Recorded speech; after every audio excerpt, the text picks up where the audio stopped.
Diwali celebration, सारी छुट्टियां हो गई, इतनी जो चंक में हमें छुट्टियां मिली थी वो सब एंड पर आ गई। एंड अब तुम्हें सिर्फ क्रिसमस या न्यू ईयर की 5-7 दिन की छुट्टी मिलेगी, वो तुम्हारा विंटर ब्रेक। अब अगर तुम ये वीडियो 17 नवंबर से देख रहे हो, 17 नवंबर आज वीडियो अपलोड हुई है, आज ही देख ली तो वेल एंड गुड, तुम्हारे पास 90 डेज है। 17 नवंबर से 17 दिसंबर तक 30, जनवरी तक 30 एंड फरवरी तक 30, तुम्हारे पास ये 90 डेज है। अब इन 90 डेज में तुम्हारी क्या स्ट्रैटेजी होनी चाहिए कि तुम सीधा सीधा 90% पर आ जाओ। अभी मैं ऐसा नहीं बोल रही तुम 0 पर होगे, तुम डेफिनेटली 60, 65, 50, 55 पर तो हो गई होगे। अब कुछ पॉलिशिंग ट्रिक्स हैं जो तुम्हें 90 डेज में अप्लाई करनी है, which will guaranteedly take you to 90%, 90 days में 90%। तो सबसे पहली चीज़ की अगर हम बात करें तो अब तुम एक्स्ट्रा बुक्स जो रेफ़र कर रहे हो उन सबको भूल जाओ, सबको भूल जाओ और हमारी गीता माता जो है, हमारी NCERT, उस पर वापस आ जाओ।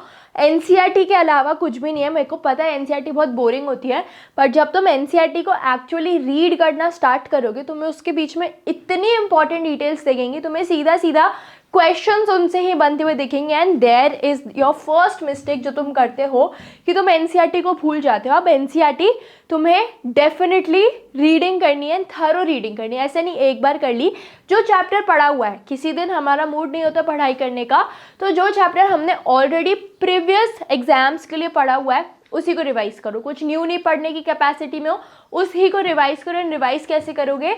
NCERT को थरोली रीड करके। इसके बाद जो तुमने रीडिंग करी, अब यहाँ पे ना बहुत लॉन्ग आंसर्स का तो हमारा सिस्टम ख़त्म है, वो हमने बहुत क्लियरली बात करती है।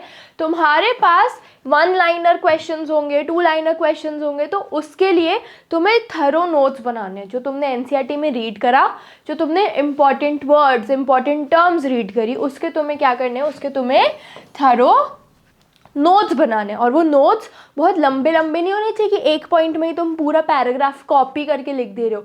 कॉपी मत करो नोट्स बनाने के नाम पे। तुम्हें क्या करना है, तुम्हें फिल्टर करनी है चीज़ें। तुम्हें चीज़ों को फिल्टर करके लिखना है कि यार ये लाइन इंपॉर्टेंट है तो मैं नोट्स में वही लिखूंगा, क्योंकि NCERT में बहुत ज़्यादा एक्स्ट्रा चीज़ भी होती है। तुम्हें वो सब हटा के नोट्स ऐसे बनाने की, तुम्हारी NCERT के ही नोट्स है, बस उसमें एक्स्ट्रा चीज़ कुछ भी नहीं है। तुम्हारे पास जो इंपॉर्टेंट चीज़ें हैं NCERT में, तुमने वो एक जगह पे लिख दिया। नोट्स भी तुम्हारे बहुत इतने पैराग्राफ में नहीं होने चाहिए, कुछ हेल्प ही नहीं करेगा पढ़ने में, तुम्हें फिर वही दिक्कत आएगी। सो नोट्स बनाने का भी एक सही तरीका होना चाहिए, जो मैं आगे कुछ वीडियोस में डेफिनेटली डिस्कस करूँगी वापस से। बट अभी के लिए इतना ही समझो कि तुम्हारे नोट्स 1 लाइनर, मैक्सिमम 2 लाइनर, इससे ज़्यादा एक्सीड नहीं करने चाहिए। तुम्हें खुद में पढ़ने में बहुत दिक्कत आएगी। तुम्हारे पास एक पूरा पैराग्राफ का पेज है, तुम्हें वो पढ़ने में दिक्कत आएगी, पर वहीं पे नोट्स बने हुए हैं, पॉइंटर्स में चीज़ें लिखी हुई हैं एंड लाइन छूटी हुई है, तो तुम्हें लाइन रीड करने में तो दिक्कत नहीं आएगी ना।